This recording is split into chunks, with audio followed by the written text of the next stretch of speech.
بسم اللہ الرحمن الرحیم الحمد للہ رب العالمین والصلاة والسلام علی سید الانبیاء والمرسلین۔ اللہ رب العالمین نے سورہ صاد میں ارشاد فرمایا قل ہوا نبأ عظیم،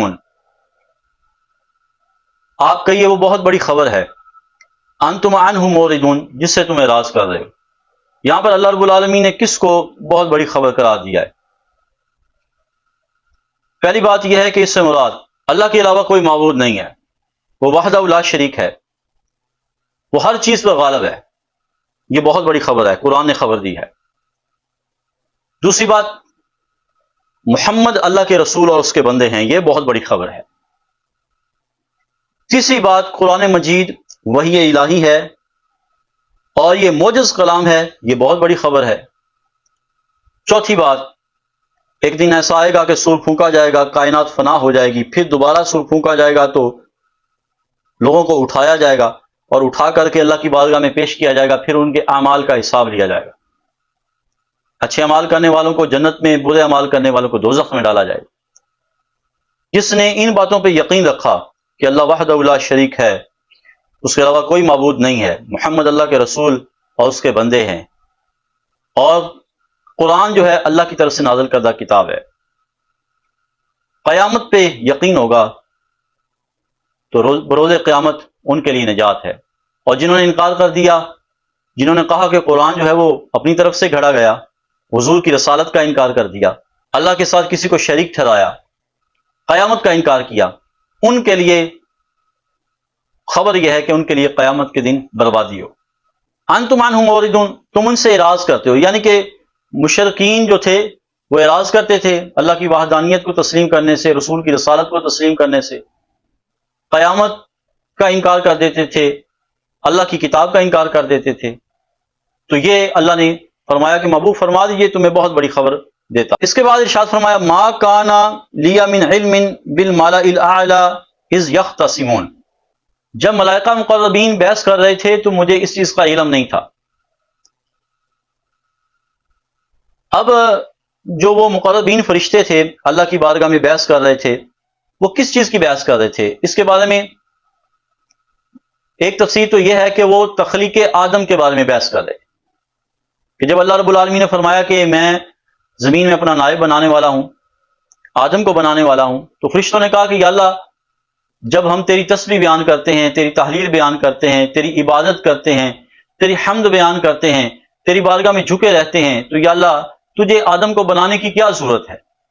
تو انسان کو کیوں بنائے گا؟ انسان تو زمین میں فساد برپا کرے گا، فتنہ پھیلائے گا، خون ریزی کرے گا، تو انسان کو نہ بنا۔ لیکن اللہ رب العالمین نے کیا فرمایا کہ جو میں جانتا ہوں وہ تم نہیں جانتے۔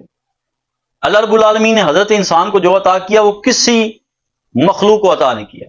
حضرت انسان کو عقل بھی بنایا، حضرت انسان کو حکمت بھی عطا کی، حضرت انسان کو قوت شہوانیہ بھی عطا کی، حضرت انسان کو قوت غضبیہ بھی عطا کی، اور یہ کسی مخلوق کو سب کچھ عطا نہیں فرمایا۔ اس لیے اللہ رب العالمین نے فرمایا کہ جو میں جانتا ہوں وہ تم نہیں جانتے۔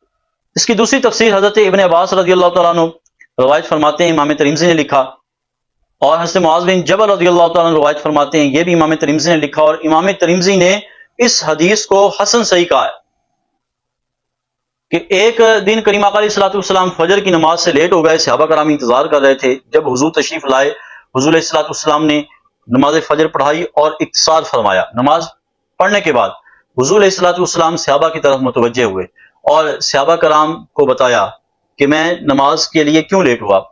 حضور فرماتے ہیں کہ میں رات کو اٹھا، جتنی نماز پڑھنی تھی میں نے نماز پڑھی، اور نماز پڑھنے کے بعد مجھے اونگ آ گئی، تو اچانک میرا رب میرے سامنے حسین صورت میں تھا، اور اللہ رب العالمین نے ارشاد فرمایا یا محمد، تو میں نے کہا لبیک یا ربی، اے میرے رب میں حاضر ہوں۔ تو اللہ رب العالمین نے ارشاد فرمایا الملأ الاعلی، کہ کیا تو جانتا ہے کہ ملأ الاعلی جو مقربین فرشتے ہیں وہ کس بارے میں بحث کر رہے تھے؟ تو حضور علیہ الصلوۃ والسلام نے ارشاد فرمایا کہ میں نہیں جانتا۔ تو اللہ رب العالمین نے پھر ارشاد فرمایا کیا تو جانتا ہے کہ مقربین جو فرشتے ہیں کس بارے میں بحث کر رہے تھے؟ تو حضور نے فرمایا کہ میں نہیں جانتا۔ تو اللہ رب العالمین نے اپنا دست قدرت حضور علیہ الصلوۃ والسلام کے کندھوں کے درمیان میں رکھا، تو حضور علیہ السلام فرماتے ہیں کہ مجھے ٹھنڈک محسوس ہوئی اور میرے لیے آسمان اور زمین روشن ہو گئے، مشرق اور مغرب میرے لیے روشن ہو گئے۔ اور پھر اللہ رب العالمین نے ارشاد فرمایا الملأ الاعلی کہ اے محمد تو جانتا ہے کہ جو مقربین ہیں وہ کس بارے میں بحث کر رہے تھے؟ تو حضور علیہ الصلوۃ والسلام نے ارشاد فرمایا کہ اے میرے رب میں جانتا ہوں کہ کس بارے میں بحث کر رہے تھے۔ تو اللہ رب العالمین نے فرمایا کس بارے میں؟ تو میں نے کہا کفارات کے بارے میں۔ تو اللہ رب العالمین نے فرمایا وہ کفارات کیا ہیں؟ تو حضور علیہ الصلوۃ والسلام ارشاد فرماتے ہیں کہ مسجد کی طرف چل کر جانا کفارہ ہے، گناہوں کا کفارہ ہے۔ جو بندہ مسجد کی طرف چل کر نماز پڑھنے کے لیے گیا گناہوں کا کفارہ ہے۔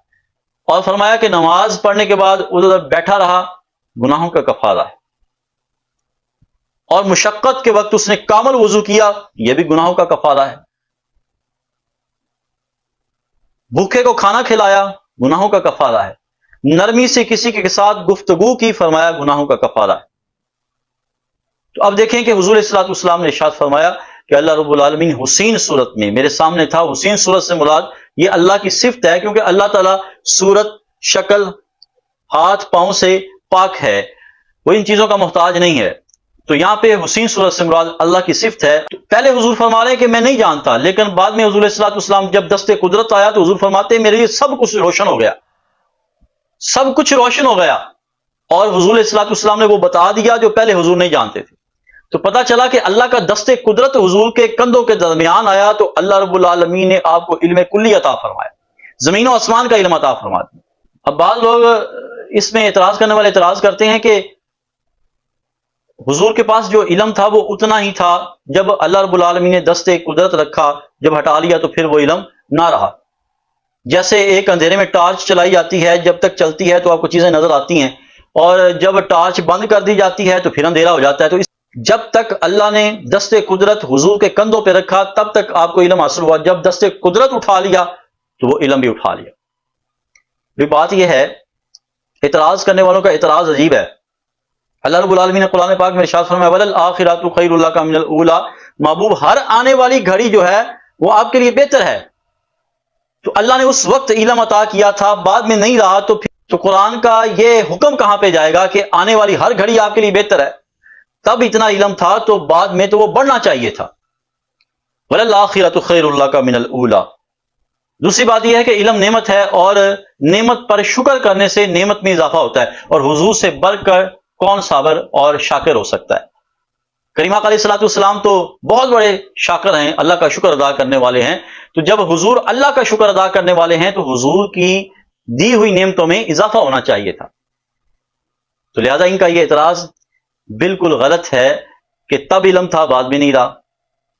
اور پھر حضور علیہ الصلوۃ والسلام دعا فرماتے ہیں قل ربی زدنی علما، اے میرے رب میرے علم میں اضافہ فرما۔ بھئی تب علم تھا تو حضور کی یہ دعا، حضور دعا فرمائے تو قبول ہوتی ہے، تو پھر اس علم میں اضافہ ہونا چاہیے۔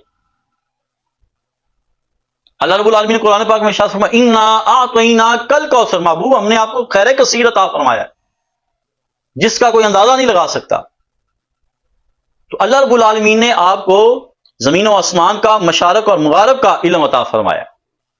ایسا نہیں وہ وقتی طور پر تھا، بلکہ آپ کو علم کلی عطا فرمایا۔ تو یہ اعتراض کیا جائے کہ پہلے علم تھا، جب دست قدرت اٹھا لیا پھر علم نہ رہا، تو پھر حضور علیہ الصلوۃ والسلام جب مسجد میں نماز پڑھانے کے لیے آتے ہیں اور نماز پڑھانے کے بعد حضور علیہ الصلوۃ والسلام ان کفارات کا ذکر صحابہ کو کرتے ہیں۔ اگر تبھی علم تھا جب ہاتھ اٹھا لیا پھر علم نہیں رہا، تو پھر حضور علیہ الصلوۃ والسلام نے بعد میں آ کر فجر کی نماز کے بعد وہ جو سارا معاملہ کیا اور کفارات کے بارے میں بتایا، وہ سارا علم بتایا وہ کفارات کیا ہیں، کہ جو بندہ یہ عمل کرے گا اللہ اس کے گناہوں کو معاف فرما دے گا، وہ اس کے گناہوں کا کفارہ بن جائیں گی۔ حضور علیہ السلام نے ارشاد فرمایا مسجد میں چل کر جائے گا گناہوں کا کفارہ، نماز پڑھ کے وہاں پہ بیٹھا رہے گا گناہوں کا کفارہ، فرمایا کہ مشقت میں پڑ گیا کامل وضو کر لے گناہوں کا کفارہ، کسی سے نرمی سے گفتگو کرے گناہوں کا کفارہ۔ اور حضور علیہ الصلوۃ والسلام نے ارشاد فرمایا اگر وہ بندہ کسی کو کھانا کھلائے گا تو یہ بھی گناہوں کا کفارہ ہے۔ تو اللہ رب العالمین نے اپنے محبوب کو علم کلی عطا فرمایا، زمین و آسمان، مشارق و مغارب کا علم عطا فرمایا۔ تو یہ اعتراض کرنے والوں کا اعتراض غلط ہے، قرآن اور حدیث نے اس کو بیان کیا۔ اللہ رب العالمین کی بارگاہ میں دعا اللہ تعالی ہمیں صحیح علم حاصل کرنے کی توفیق عطا فرمائے۔